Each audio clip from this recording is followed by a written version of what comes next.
Hello everyone, welcome to another episode of The Guido Goes Off. As always, I thank you folks for watching. Well, ladies and gentlemen, it did not take long for SmackDown to find a new home. As I reported last week, NBC Universal did renew its deal with WWE with a substantial increase in how much the NBC Universal family was going to fork out to WWE. However, it was for Raw only. They were not interested in continuing to broadcast SmackDown Live, so it went to the open market. And, well, on Monday, Sports Illustrated released the news that Fox had picked up the domestic broadcasting rights for SmackDown Live. Now, this is just the United States. I believe everywhere else, both deals are together. So, like in Canada, Mexico, UK, all these other markets, everything should be as it is. You should not have any differences, except for maybe when the show is broadcast. But what is substantial about the deal is that Fox is paying a little over $1 billion. Now, the contract is over the course of 5 years. WWE will essentially be getting $205 million per year for the 5-year deal, which breaks down to almost $4 million an episode, which is actually a little bit more than what NBC Universal will be paying for Raw in their contract. However, some changes will probably be made, one of which is that SmackDown will be moving to Friday nights. So it will probably be, once again, be pre-taped and then broadcast on Friday. Also, I'm not too sure about this, but it was said that SmackDown would be going to a 3-hour length, very similar to Raw. Again, this is big news. Also considering the fact that, as far as WWE is concerned, this is the B show, and you're not getting who WWE considers to be the big stars, who, in the mind of Vince McMahon, is Brock Lesnar and Ronda Rousey. As you know, they are on Raw occasionally. Ronda a little bit more often. But this is big news. This is very exciting news. And so, of course, this deal, like the deal with NBC Universal for Raw, will take effect next year. As you know, Fox has been moving some things around, canceled quite a few shows, including popular ones like Brooklyn Nine-Nine, which happened to be picked up by NBC, Lucifer, and a couple other shows. And, of course, the deal with Disney to get the broadcasting rights to Star Wars Episode 4, as well as the X-Men universe. And of course, also buying Fox's movie aspect. I think that deal is still in. I think the SEC is still investigating, make sure it's legal, won't cause monopolies or anything of that nature. But as you know, right now, Fox is kind of flush with cash, and they are choosing to spend it to keep SmackDown alive. I mean, granted, it will not be live as it has been. More than likely, they'll tape it, go back to where it was before they decided to go live, which only taping on Tuesdays and going forward. But again, big news. This is really good rating situation. But then again, they're looking to move it to Friday night, but it will be on. From what I'm gathering, it will be on Fox, not FS1, not FX. It will be on Fox. It will be pretty much their programming for Friday night will be SmackDown. And so it's, this is pretty big news. It kind of shows, how much WWE is how much the culture of entertainment is invested in WWE. As I don't think they renewed their deal with UFC, or if they did, it's very minuscule in comparison to the deal they made with WWE. So as more comes out, I'll talk to you guys about it. Some other news that has broken this week also involves the length of WWE pay-per-views. As was talked about prior to WrestleMania and announced as of WrestleMania, all WWE pay-per-views, which they're going down to only one a month, they will be co-branded with Raw and SmackDown contributing matches and storylines.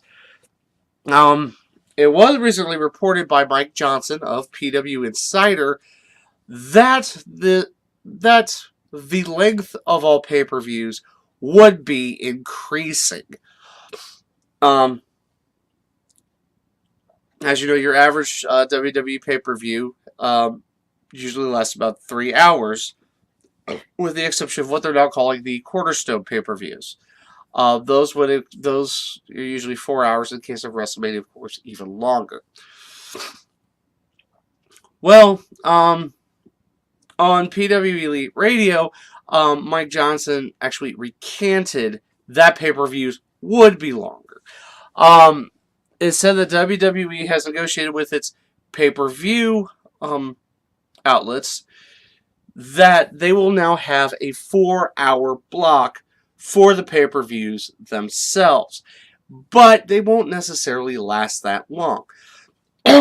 Sorry. As stated, they're saying the pay-per-views will last in length between 3 and 3.5 hours. Of course, with the net, with those of us who have the network, really nothing changes. Nothing's, no big issue there. Because it's WWE, it's their network, they can do whatever the hell they want, They can still have Michael Hayes write things. But it's saying now that they have the option to go longer if need be. As you know, trying to squeeze in stuff from both Raw and SmackDown. In the process, you're going to need a bit more time for at least a couple more matches. Now, still the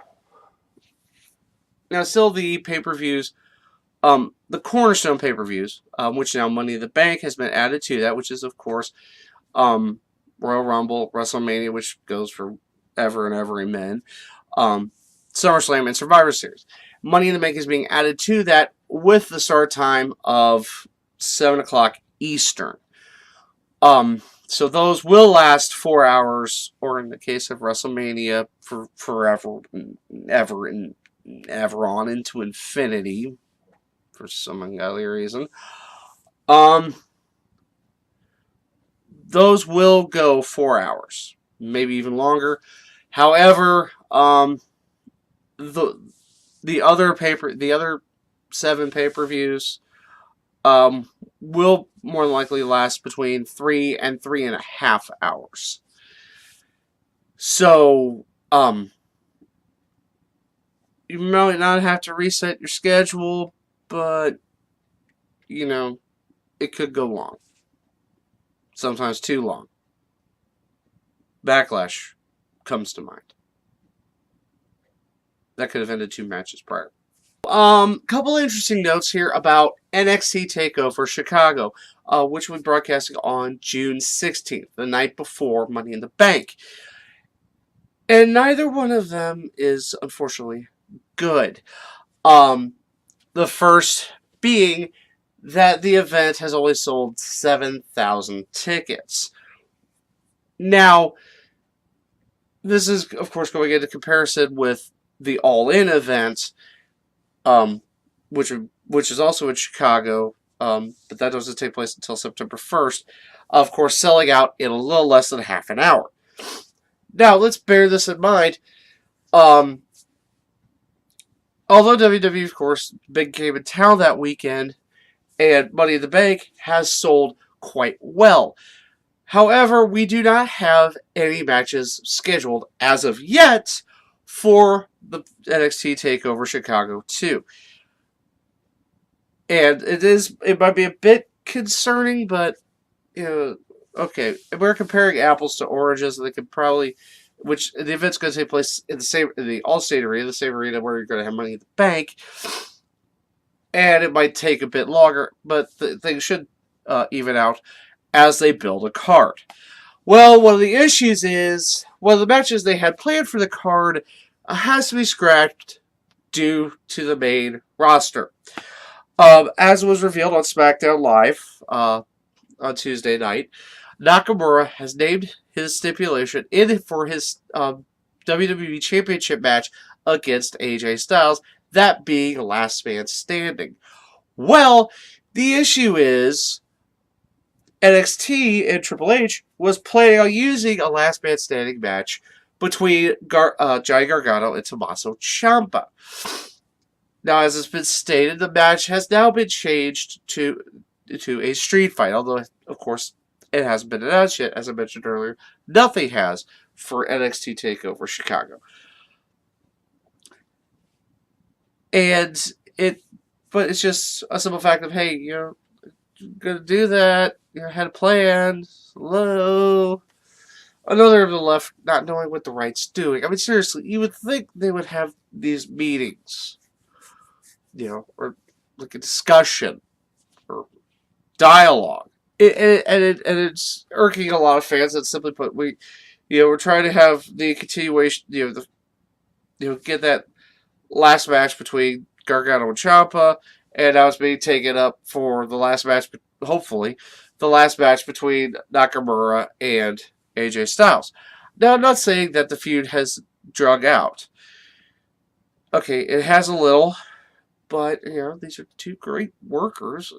It's fun to watch. And I'm talking about neither case. But it's simply put, it's just, there should have been some type of dialogue or some type of, hey, this is what we're doing for NXT TakeOver. Okay. Instead of, well, we're going to do this for this match at Money in the Bank. Well, I was planning on having that match for NXT TakeOver. Well, too bad. We're WWE. You're just lowly NXT. Or however the hell those production meetings go. So hopefully as they build a card, we should see big things happening. And hopefully more ticket sales for TakeOver. But in another thing as far as All In, there might be more credence to Punk showing up at the event. As I had mentioned in my All In video, Punk is slated for a signing, which I had said was at Pro Wrestling Tees. I need to correct myself. He will be at the Pro Wrestling Tees booth at StarCon, which is the convention that they're doing the day prior to All In. Now, it is worth noting that there were 100 tickets that were made available by Pro Wrestling Tees. I think there were over 200 tickets. I think there were $100 each for the StarCon for CM Punk signings and meet and greet at the Pro Wrestling Tees booth. Those sold out in a minute. They released another 100 or so tickets. Those sold out in a minute. Well, graciously, Punk has said that in addition to those, after 4 o'clock, he will be at the Pro Wrestling Tees booth, and it'll just be first come, first serve, as long as time permits. So, you could still go if you haven't bought a ticket to the meet and greet, and take your chances in line. Which, I think it's still a testament to how loved CM Punk still is by wrestling fans. Even, and like I said, even with him not saying whether or not he will be at All In. Another question that was posed to Cody will it be broadcast? He said they're trying. But there's nothing set in stone, like as far as an IPPV or something of that nature for the All-In event. But if it does come out, I'll let you guys know, because apparently this is big, and you know, I mean, I'd love to go, but reasons I can't. So, like I said, if a broadcast becomes available, I will let you guys know. Well, that is going to do it for this episode of The Guido Goes Off. As always, I thank you folks for watching. So what do you have to say about the topics I covered in this episode? As always, you can feel free to drop a line in the comment section below, or you can talk to me via my social media. And as always, please like this video, share it with everyone you know, and if you haven't subscribed to the channel, please do. So until next time, I'm the Guido, and I think we're done here.